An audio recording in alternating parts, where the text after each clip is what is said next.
एक शिव भक्त की कहानी। प्राचीन काल की बात है। हिमालय की गोद में बसे एक छोटे से गांव में गोपाल नाम का युवक रहता था।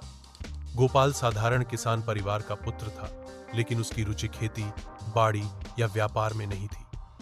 उसका मन हमेशा भगवान शिव के ध्यान में रमा रहता। गांव के लोग उसे अक्सर शिव मंदिर के आंगन में बैठे हुए देखते, जहां वह घंटों तक नमः शिवाय का जाप करता रहता। बचपन से ही भक्ति का बीज गोपाल जब छोटा था, तभी उसकी मां उसे मंदिर लेकर जाती और वहां की महिमा सुनाती। महाशिवरात्रि के दिन जब पूरा गांव भजन कीर्तन करता, तब छोटा गोपाल डमरू और बांसुरी की धुन में झूमता। तभी से उसके हृदय में भोलेनाथ के प्रति गहरा प्रेम अंकुरित हुआ। जैसे जैसे उम्र बढ़ी, यह प्रेम साधना में बदल गया।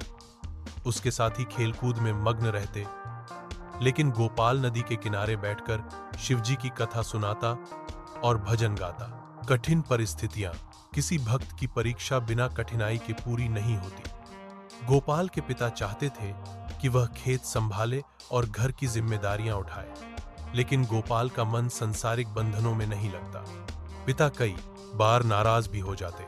एक दिन तो उन्होंने क्रोध में कह दिया, भक्ति से पेट नहीं भरता गोपाल, खेती करोगे तो घर चलेगा। गोपाल ने शांत स्वर में उत्तर दिया, पिताजी, शिव ही मेरा पालनहार है, मैं उन्हीं की शरण में हूं। वे भूखे को अन्न और प्यासे को जल देते हैं, मुझे भी संभाल लेंगे। पिता को उसकी बातें समझ नहीं आती। हिस्ट्री यू सेड एक भक्ति लड़की की कहानी in Hindi 300 words. ChatGPT said भक्ति लड़की की कहानी लगभग 300 शब्दों में। गांव के एक छोटे से घर में एक लड़की रहती थी, जिसका नाम भक्ति था। भक्ति बचपन से ही बहुत सरल, दयालु और धार्मिक स्वभाव की थी। उसकी मां अक्सर उसे भगवान की कहानियां सुनाया करती थी। इन्हीं कहानियों से उसके मन में ईश्वर के प्रति गहरी श्रद्धा और विश्वास जन्मा। भक्ति का सबसे बड़ा गुण यह था कि वह हर किसी की मदद करने के लिए तत्पर रहती थी। यदि कोई बुजुर्ग अकेला खेत में काम करता दिखता, तो वह अपना समय निकालकर उसकी सहायता करती। पढ़ाई में भी वह मेहनती थी, परंतु उसके लिए पढ़ाई का उद्देश्य केवल अच्छा अंक लाना नहीं था, बल्कि ज्ञान को जीवन में उतारना था। गांव में अक्सर त्योहारों पर भजन कीर्तन का आयोजन होता था। भक्ति उसमें बढ़ चढ़कर भाग लेती। उसकी मधुर आवाज सुनकर लोग मंत्रमुग्ध हो जाते और उसे भक्ति बिटिया कहकर पुकारते।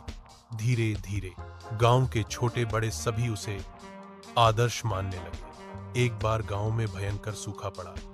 लोग परेशान हो उठे, कुएं और तालाब सूखने लगे। भक्ति ने गांव के बच्चों और युवाओं को संगठित किया और सबको पेड़ लगाने और वर्षा जल संचयन के लिए प्रेरित किया।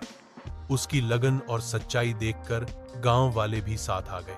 कुछ ही महीनों में गांव का वातावरण बदलने लगा और बारिश के बाद तालाब फिर से भर गए।